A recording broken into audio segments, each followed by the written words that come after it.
afternoon. Good afternoon, everybody. We want to welcome y'all know what it is. It's the On the Hunt podcast show. Me, my team members, we got Elijah Winfrey, we got that boy Bobby Bless, and we got that man with the numbers, Reggie Funches. We call him the Funch Man. So right now we're gonna go ahead and head past everything over to Elijah. Thank you. How you doing, my dog? I am doing very well, my friend. And we have got another contest once again to show off to everybody. And what I'm going to do right now is I'm going to pin Bobby so that he can be seen here as he shows off what it is we are giving away today. Bobby, go ahead and show the folks as I describe it to them what we're giving away. No better way to show your loyalty than the flag, guys. I think this is a pretty cool flag, my man.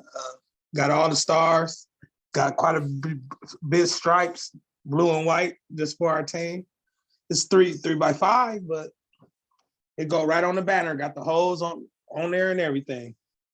And again, that's a 3 foot by 5 foot Detroit Lions flag there that Bobby's holding up for you. And this flag could be in your man cave or your lady cave, if you're a Lady Lions fan, your ladies' den, whatever you want to call it. But it could be yours if you win the contest today. So here's how this works, okay? You're going to need to like this video here on YouTube. You're going to need to subscribe to our YouTube channel. I'm so excited I can barely speak. You're going to have to subscribe to our YouTube channel, and you're going to have to leave us a comment, okay? Every single comment you leave counts for one entry into the drawing to win this flag. Now, one adjustment that we did make from last week, when you leave a comment, you actually have to leave a full word. You can't just spell out your name, one letter per comment. You can't do that. It's got to be an actual word, but every comment you leave, okay, every comment you leave counts as one entry for the drawing for this 3 foot by 5 foot Detroit Lions flag. So we hope that you'll comment early and often, because the more times you comment, the more opportunities you will have for your name to be pulled out of the hat or be chosen by the wheel, however we decide to do that.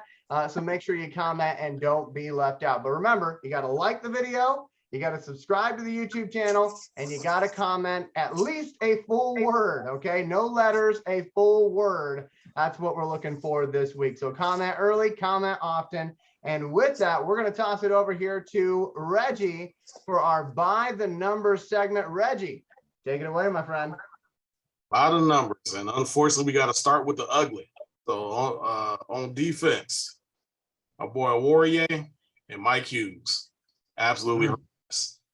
They had Warrior had a horrendous PFF grade of 25.9. Mike Hughes had the second lowest grade of 26.3. Unfortunately, he was also the primary culprit in a game-changing miscommunication that led to a Vikings touchdown, which I'm sure we'll be elaborating on later. Also, our rising star from last week, Malcolm Rodriguez, and our beloved rookie, Aiden Hutchinson, coming off his best game as a pro. Unfortunately, they both had a rough week, especially against the run. They both were part of the bottom 5 graded defenders on the team. Malcolm had a PFF grade of 35.8, and Aiden had a grade of 52.0, which really isn't bad, but it's just a drop off. And on the offensive side, unfortunately, Hawkinson continues his to the season. He had a bottom 5 offensive grade of 50.7.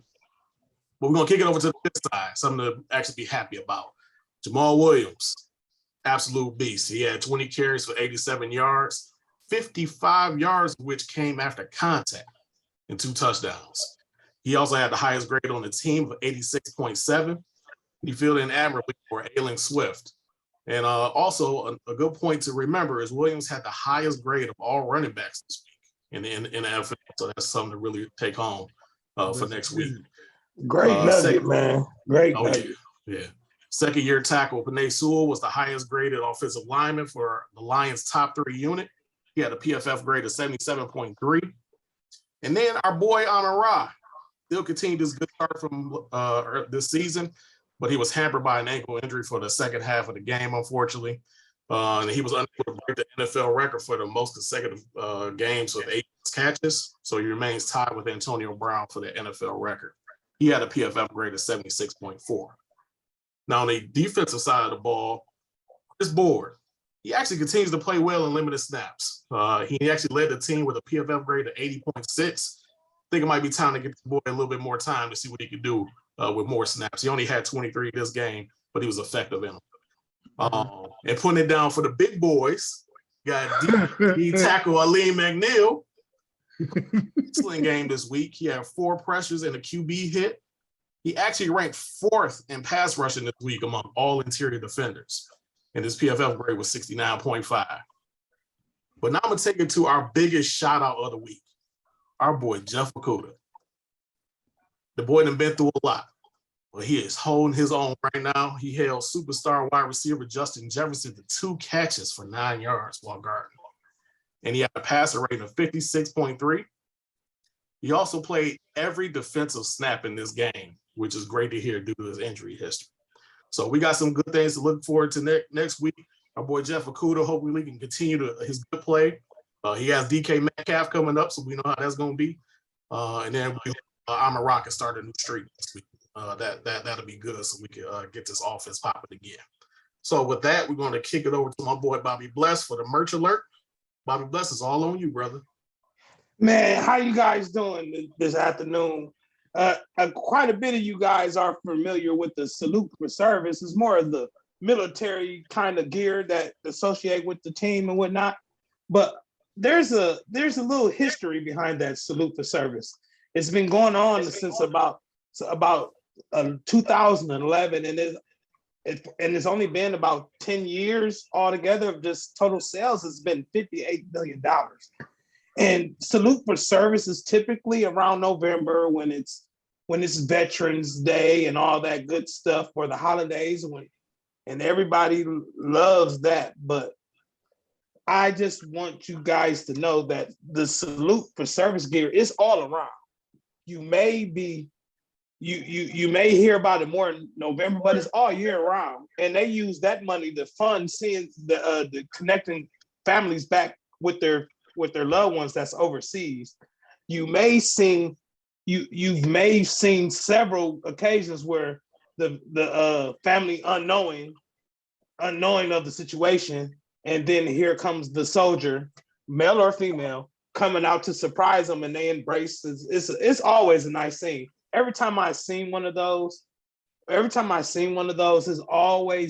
always ended up being like real memorable. But as far as that's just the history. But I'm a merchandise guy, and I have a whole bunch of salute for service stuff. And I decided just for the occasion to put on this nice shirt that my wife gave me. Like, I don't got no fashion sense, guys. I see a Detroit Lions logo, I want it.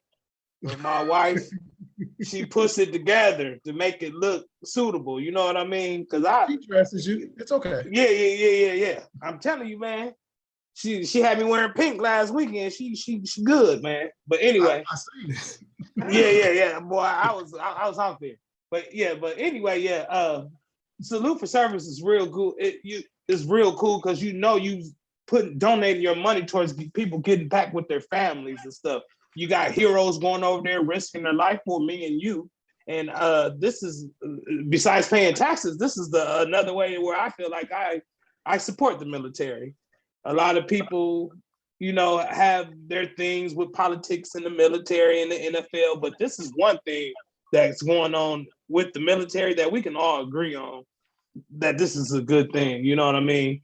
Because one thing, me being an African American personally, the military has kept a lot of my brothers and sisters off the street, got them educations, got them trained. So I love to see this kind of stuff. And as far as the merchandise, it's going to be on sale. It's going to be on sale all November. Crazy prices, 25% off for hoodies, hats. Oh my God! And every like I don't got enough money, man, because I put all of this in my cart, man. I'm just going through here on my computer, man. I need another job for real, because I can't turn my computer over to you.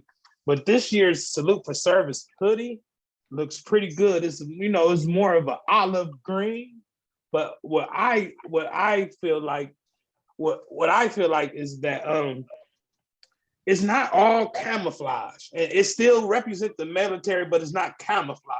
And a lot of times camouflage make you feel more included to the military. But them guys, when they're not serving, they still want to be in the military. And I don't see no guy not having that served in the military have a problem wearing this and represent the team. But that's what I got for merch alert. Next week is gonna be something even better. I'm gonna show you a kind of hack I got for buying Lions merchandise. It's gonna be pretty good, so stay tuned to that. But now we about to go to the impressions of the game. And Mr. Reggie, I know you're good with numbers, but what was your impression of the game? Honestly, brother, it was a game of high and lows. I started off real high. We was rolling, and then we just bombed out. The most frustrating thing is the fact that we started playing conservative with about 8 minutes to go in the fourth quarter. And that led to them being able to come back. And we made that same mistake against Washington as well. So what I really like to see is us have the attitude of we've been disrespected for the last few decades because we ain't won nothing. So since they don't respect us, we got to stop respecting our opponent or trying to be conservative with our opponent and start stepping on some throats, trying to crush our opponent, blow some people out. Make them respect us. And that'll lead to us having better wins, more influential wins, and gaining some momentum. A lot of stuff culminated at the end of the game, but when you got Ben Johnson, who was calling an excellent game up until that point, that's the most frustrating thing about it. Like, you were rolling, man. We had things going. Even when our star wide receivers gets an injury, even though Swift wasn't at 100%, we still had guys that were playing good football. Reynolds was stepping up. We could have kept that momentum going. Unfortunately, we didn't. So since that was the case, man, my impression is that we got a lot of work to do. But it's still a young season. We can't get it going. And it's starting next week. Sea chickens. But Bobby, how you feel about that? Yeah, man, I'm the same way. I was bad, man, after the game. And I know a lot of y'all, we all on social media. You know the Michael Jordan head, right? Man, I feel like I had the Michael Jordan head on my couch the whole day. I was started, man. Man, is to get to that next level, we need everybody to get to the next level. Even the coaching. Players, of course, too. Even our team is young, but people got to remember that our coach is young. And it showed a little bit to me. But I also seen that we can compete with anybody. We can score points with anybody. But just like you were saying, my brother Reggie, you got to be able to put the smash down on them. And I feel like we can be the team we need to be. But I think we got to get used to being the team we need to be. And I love it, man. I could really say a whole bunch of negative stuff, but I actually am proud of these guys, win, lose, or draw. I just, got my own anticipations. But Nate, what about yours? What you do? How you feel about it? I'm gonna go a different direction. Okay. Actually, just because we do have a young coach, but a lot of people were upset with Dan Campbell. But what people have to realize is that a lot of the times we had to go for it on that fourth down was due to the fact of the wind tunnel that was being generated by the doors being open on the ground level. Not only did our kicker miss twice, their kicker missed twice. And these field goals are straight ahead, and then all of a sudden you see a 45-degree angle and it's gone off to the wind. That, and then he was also criticized for the timeout at the end. But again, people also have to understand, like, hey, I can't punt the ball, all the way to the end and have them work the field, because Awarie, as Reggie said, had one of the worst PFF's games that we've seen from a corner. It's been a long time I've seen a guy flagged for 6 penalties, all first downs, and it was not being called both ways. So I think that that's going to be something that Dan Campbell will need to fix. And then, like I say, it's still growing pains. So I don't want none of these fire Dan things to pop up. Just trust and believe in our coach. Trust and believe the grit. Trust and believe that we're going to continue to get better. Again, there is a talent gap between us and the rest of the NFL. And then when you have the referees, it makes it a little bit bigger. So again, y'all stay positive. Elijah, what you got? Tell him, Nate. For me, I gotta say I'm a little mad at Nate because Nate took the words out of my dang mouth for this. So okay, so and Reggie's laughing because he knows, because I was like, I'm gonna surprise the boys with this awesome take, and then Nate's like, no, thank you, I'm gonna do it first. But anyway, let me take it here. I'm gonna take us in a little bit of a different direction than Nate just did. And I'm going to talk to you as somebody who is a former head football coach, okay? Because I did coach a team, so I kind of understand what it's like trying to make those high pressure calls. So here's something that people need to know, okay? When you're a head coach of a football team, generally speaking, you have got between 4 to 5, possibly 7 people who are up in the booth, who are calling down information to you in short intervals of 20 to 15 to 20 seconds, okay? Telling you things that you can't see field level wise. Mm-hmm. And so my frustration is not the fact that we kicked the field goal or attempted the field goal. My frustration is that nobody up in that booth whose job it is to look at this stuff radioed down to Dan Campbell and said, wait, coach, they've already tried kicking that same direction twice and it went right. Like, that's where your people upstairs have got to have your back.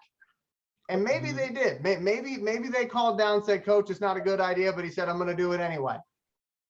And if that's the case, hey, I'm sure he learned from that experience. He even took ownership of it. But when people are getting upset at the head coach, you have to understand that in those quick seconds of a game where we expect the call to be nice and clean, you're either going to punt or you're going to go for it, or you're going to go get the field goal. You should know that within 10 seconds. He has got, like I said, 7 or 8 people trying to tell him what to do in that situation. And if they're not giving him all the information he needs to make the best decision possible, is that really on him? So that's just something I wanted to throw out there for food for thought for folks. Because I know for me, I never had people up in the booth. I was coaching a semi-professional football team. So all I have was field level. But what I did have is I did have fans in the stands telling me what to do. And all 8 of them were saying 8 different things as far as what I should do on any given play. Okay. So for me, I'm always a little bit more sensitive to the coach in that situation because I get it. I've been there, and it is like organized chaos down in a football field for a coach trying to figure out how everything is going to go. But again, why didn't anybody up in that booth tell him, because they have a better vantage point than he does, of what was going on? Because totally. I doubt if he was given that information, he would have went ahead and tried that. That's just my personal opinion. Now on the 4th down, I'm going to be quick about this because I know I don't have a lot of time here. On the going for 4th down thing, I saw a lot of our fans complaining about that. Here's what I have to say about that. I would much rather we go for 4th downs on a regular basis, because of the fact that when we actually need to do it, our guys are not going to be nervous about it because they've already done it more than anybody else in the league. And it also shows just how much you believe in that offensive line, that, hey, we're going to get that 2 yards, and how much you believe in your quarterback and your skill position players to take care of the ball on 4th down. But if you think about it, if you're a team that never goes for 4th down, and then you have a playoff game where you got to go for 4th and 5, you don't want to be in that situation. Whereas with us, we've gone for 4th and 3 all season long. We do have a good punter, but I'm just saying that is something that for me, I don't really sweat that type of stuff. But again, my biggest complaint with this game, and I do agree with everything else the guys said, why didn't anybody radio down to tell Dan Campbell from a better vantage point? They've already tried to kick it that same direction twice, and it was missed both times. So that's where my anger is. And I feel like Jared, just real quick though, real Yeah. quick. I feel like Jared Goff should have been like, "Hey man, let's do this." He's a player coach. You know what I mean? He should have been like, "Hey Dan, we can do this, Dan." But The crazy name, Bobby, he said that. He actually. Oh, for real? Okay. He said if I had went to Dan Campbell and said let's go for it, he would have let us, and I should have. So. Thanks, Reggie. I'm done.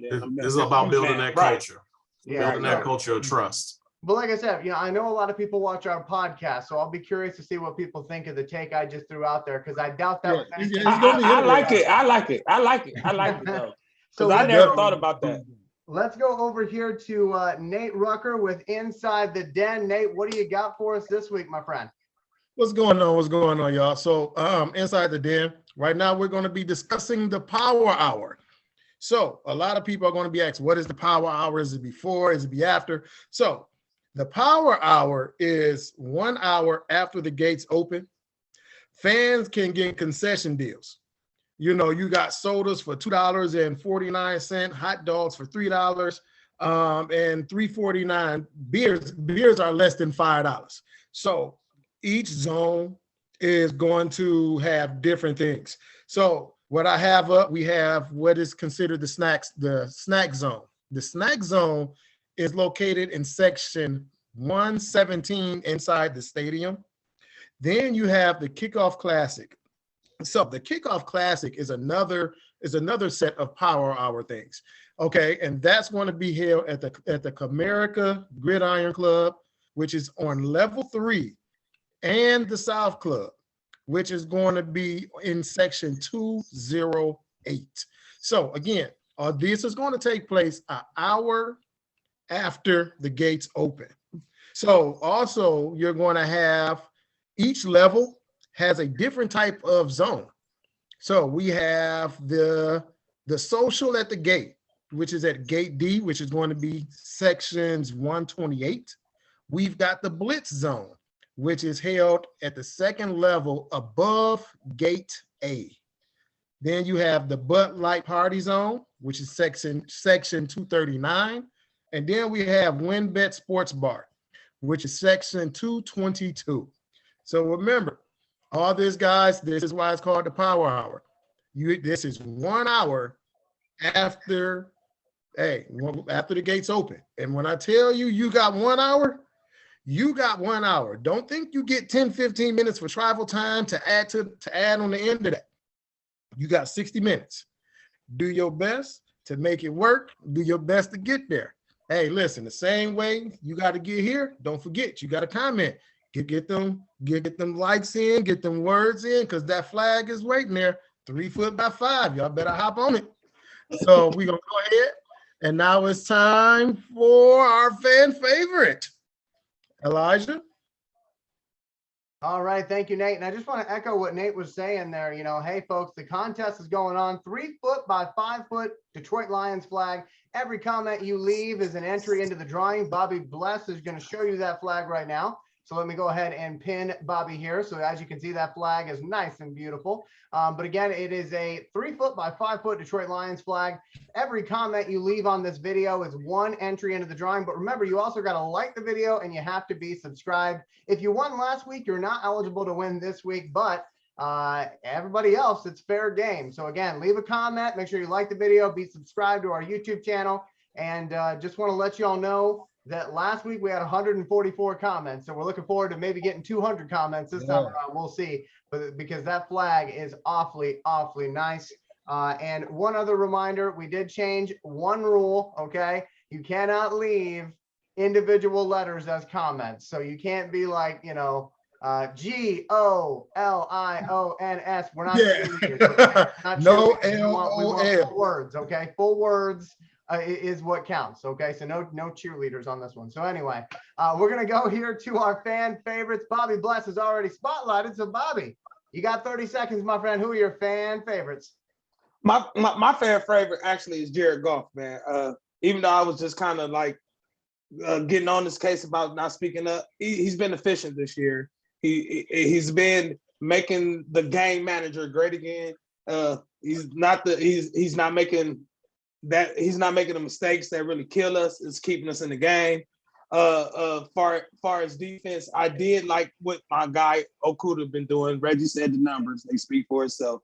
As far as special team, I'm not gonna give it to nobody because they missing kicks because somebody left the door open and who closed the window, who opened the window. I don't know. I just, but that's about it for me. Nate, what was your fan favorite, man? I need to hear from a coach's ear. So for me, I'm giving it to I'm take a page out of Elijah and Reg. I'm gonna go a big fella. I'm gonna go Pinay Sewell. Okay. Sewell right now is rated the #1 right tackle in the league. That boy is dominating. You know, he dominated. We might have wanted Micah Parsons, but hey, Pinay is putting down the pancakes. So we taking Pinay Sewell. Then on defense, again, man, same thing you said, man. I'm just gonna go ahead and I'm going to take Aleem McNeil. I'm gonna take another big one, man.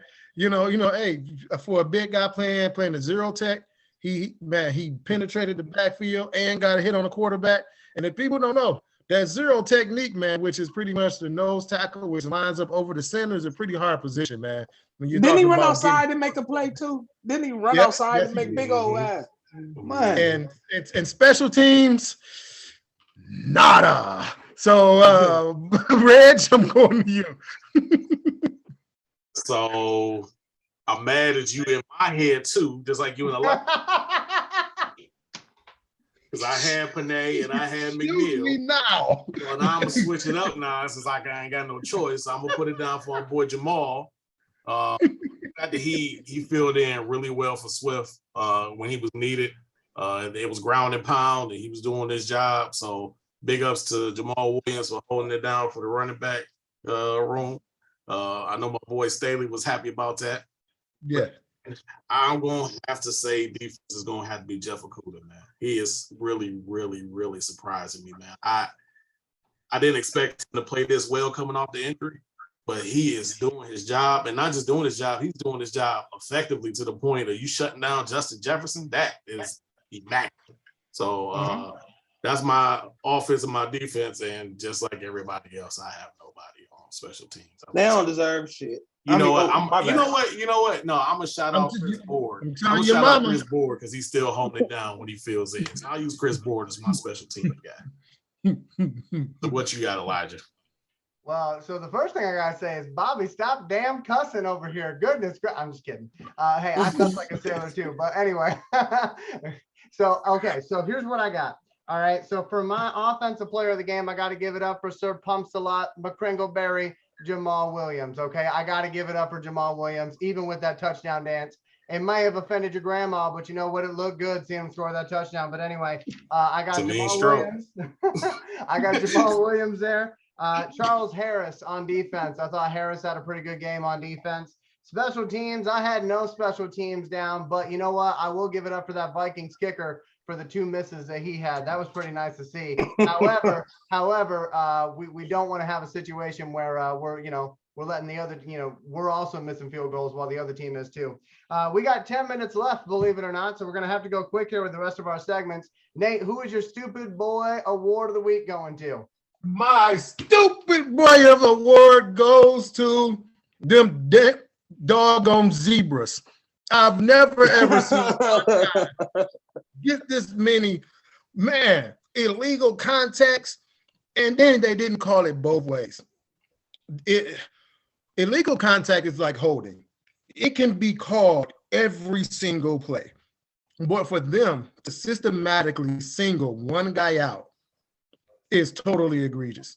I mean, it was totally egregious. Yeah, they ran him up, man. Even the ones that people were calling, some of them, they didn't even replay. Even the commentators was like, wait a minute, like, what are you doing? That's not, like, it's bad when it gets pointed out by the guys who played the game and the commentators, and they question it as well. But we have to take it on the chin. It's always, as y'all know, Detroit versus everybody. That was borderline bullying, bro. So, guys, we got 8 minutes and 40 seconds left in this episode. So we're going to go 2-minute drill here. a minute for each of us on the preview of next week's game. Bobby, you got a minute, my friend. What are you looking for next week? I'm looking for the next guy to step up in the receiving corps. They didn't wear it down. St. Brown, man. He need help, man. They didn't throw it. They didn't wore my boy down. He only human. I want to, we still looking for DJ Shark that we signed in the offseason to really come show up. He ain't really been doing nothing. And I just want to see, we got a fair. I just want to see us be the better team finally. When at the beginning of the season, there's several games that you look at the schedule and you automatically put the W on. I put the Seattle without Russell Wilson. That definitely was a W. So I want to win this game. I want to control this game. I want to get my victory formation.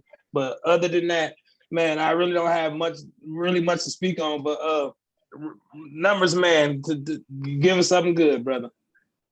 So I'm looking for us to blow the Sea Chickens out. That's what I want to see. I want to take out all the frustration from this week out on them. I want Geno sacked at least 6 times. Yeah, I said it 6. I want a man not to want to go back in the game. That's what I want to see. And I also want to see Swift kind of doing what he was doing to start this season. He ain't gonna play.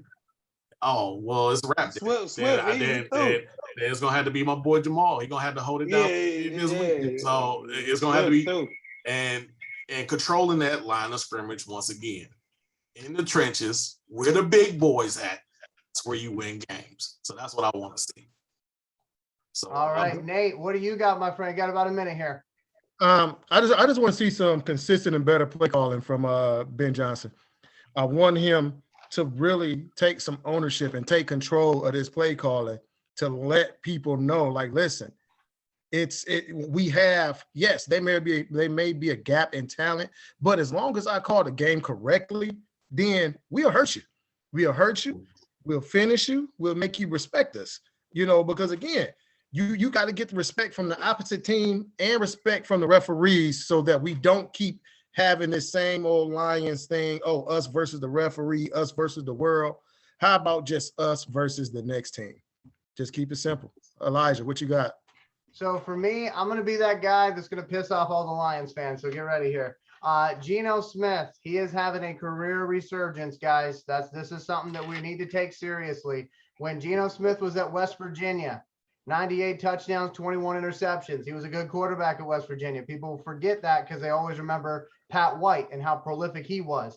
But Geno Smith was good in West Virginia. He ended up getting drafted by a Jets team that didn't know how to use him, didn't know how to put pieces around him. Then he's been kind of a backup for a little while. He's 31 years old, folks. He is somebody who is auditioning, not just for his own job in Seattle, but for 31 other teams to say, hey, I'm still that guy. And he's been playing pretty good this year. He's completing 80% of his passes. I'm going to say that again. Completing 80% of his passes. 4 touchdowns, 2 picks. Pete Carroll knows how to use a guy who allows him to mold him into the quarterback he wants to be. That's what made Pete Carroll so successful at USC. Not just his defenses, but the fact that he could take whatever quarterback he was given and turn them into what he needed them to be in that moment. And that's why those quarterbacks, when they went to the NFL, Matt Leinart, Carson Palmer, didn't necessarily have the same type of success level that they had at USC. So I'm telling y'all, I want the Lions to win this game. I got a good feeling that they'll handle their business. But if you go in saying Geno is a joke, then the joke's going to be on us. So we got to take this man seriously. That's just something I wanted to throw out there. So I know. People aren't going to like it. People ain't going to like it. But it is something that we got to look out for because, if there's any team that would overlook him and make him look much better than he's supposed to be, cough, Matt Flynn. Anyway, moving on. Not us. This ain't the same squad. We got 2 minutes. We got 2 minutes for this segment. So everybody, just about 30 seconds to speak here. We're going to start off with Nate. Feast, not famine. What are you eating this week, my friend? Again, hopefully I'm pulling a Jameis Winston and we eating some W's. I ain't even worried about the food right now. Hopefully some W's, no fingernails, and no Tylenol. So that's what we hoping for. Big Rob, what you got? I'm probably gonna cook me some oxtail stew, man. Just something like I said, man. I'm just not a fan of just standing in front of the TV trying to cook a meal. I want something to cook and simmer where I could just sit and chill and wait on it. Like, bro, some oxtails. Oxtails is pretty high, so it's probably gonna be a $50, $60 pot of soup, but it'd be good though. It definitely high. Yeah. How about you, Reg? What you got going? So I'm following your footsteps. I'm gonna slow roll something, so it's gonna be pot roast. Ooh, that's what's going on this weekend. I'm gonna make some sandwiches, so I'm gonna give me some hoagie bread and I'm gonna put it down for the big fella sandwich. You know what I'm saying? That sounds good. What you smashing, Elijah? So for me, I am not a cook. Okay, so I got to tell you all that right off the bat. I'm not a cook. Eating hot dogs. But one dish, okay, but not the glizzies. He taking shots at me. I did not get asked to be attacked today. Not the glizzy dog. Okay, all right, here we go. So this is something that you can make. It's super quick, super easy. I learned it when my dad was going to college in Cincinnati. It's called Skyline Chili. Okay, so here's here's how you do it for folks who don't know. I'm gonna go quick on this, so take notes. You're gonna get yourself some spaghetti. Okay, you're gonna get yourself some meat. All right, you're gonna mix in some chili sauce so that it's all nice and chili meat. Okay, you're gonna cut up your hot dogs, or what I like to do, cheddar brats. Okay, you're gonna throw your cheddar brats into that. You can throw onions in it. You can throw cheese on top of it. You mix it all together. My God, does it sound disgusting? It does, but is it delicious? No, it don't. Yes. No, it don't. Yes, your guts gonna be toe up, brother. It's a full-blown restaurant. Okay, it's a full-blown restaurant. Look it up. They're all over Ohio. Bobby can testify. Oh, yeah. I've been there. It's the Skyline Chili, the best man. It is fantastic. So if you're somebody like me who different kinds, very much remember spaghetti, meat, cheddar brats, okay? Don't even look at Reggie right now, okay? Reggie, I got gas right now, brother. And then most important thing, make sure you are within waddling distance to a bathroom, because you're gonna need it about 30 Yeah, I'm gonna say that sounded like a White Castle mistake. Hey, Skyline got other chilies too, though. Yeah, 1 minute and 20 seconds. I'm going to wrap up the show right now, fellas. So Bobby is showing you the flag. That is what you're playing for today, folks. Remember, you got to like the video. You got to be subscribed to the YouTube channel, and you have got to leave a comment. Remember, that comment cannot be GOLIONS. You have to actually use full words, okay? Full words is what we're looking for on this. But as many comments as you want to leave them. Each comment is a entry into the drawing. Nate, we got 10 seconds. What you got for me? Don't forget, guys, to see the winning of the drawing. You need to be a part of the Facebook group. Real, true Detroit Lions fans. All right, folks, thank you so much for joining us. It's On the Hunt. We'll talk to you all soon.